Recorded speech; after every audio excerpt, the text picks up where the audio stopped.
वारजे आणि कर्वेनगर मधील वन उद्यानात मद्यपी आणि संडासला येणाऱ्यांकडून गवत पेटवण्याचा प्रकार होत असल्याने वनवे पेटून या आगीमुळे शेकडो झाडं जळत आहेत।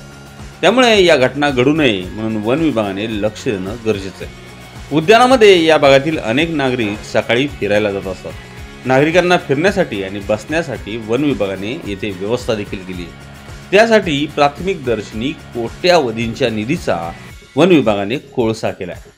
दरवर्षी पावसाळा वगळता या भागात आग लागण्याच्या घटना घडलेल्या आहेत। यामध्ये हजारो झाडे नष्ट होतात।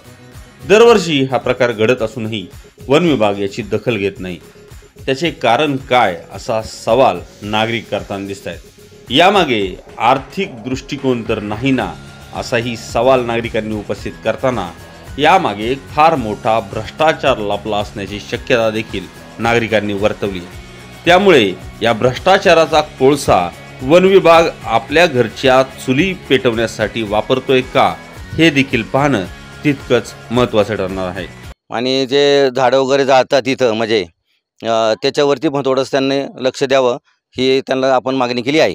हे ज्या वन उद्यानचं जे वॉल कंपाऊंड आहे त्याला बऱ्याच ठिकाणी भोकं पाडलेले लोकांनी खालून येत आहेत आतमध्ये। आणि जे हे संडासला वगैरे येणारे लोक इथं इथं आग लावतात। खरं म्हणजे इथं जे जाळपोळीचे कार्यक्रम झालेले आहे या वन उद्यानमध्ये, हे कोणी संडासला आला, बिडी सिगरेट पिणारा असं एखादा टाकली काडी, त्यामुळेच इथं जाळपोळ झालेली आहे बऱ्यापैकी। त्यामुळे बऱ्याचशा झाडांचं नुकसान पण झालेलं आहे। ते आम्ही त्या अण्णांच्या लक्षात आणून दिले की बाबा हे फार गरजेचं एक हे आहे। आणि ह्या वॉल अख्ख्या वन उद्यानच्या वॉल कंपाऊंडच्या लगत जर रोड केला, रस्ता केला, वॉकिंग ट्रॅक केला, तर हा प्रादुर्भाव कमी होणार आहे। हे सजेशन आम्ही त्यांना दिलं। म्हणजे आम्ही असं सजेस्ट केलं त्यांना की बाबा असं करावं, म्हणजे जेणेकरून हा त्रास कमी होईल जाळपोळीचा, लगेच लक्षात येईल, गाडी पण फिरल।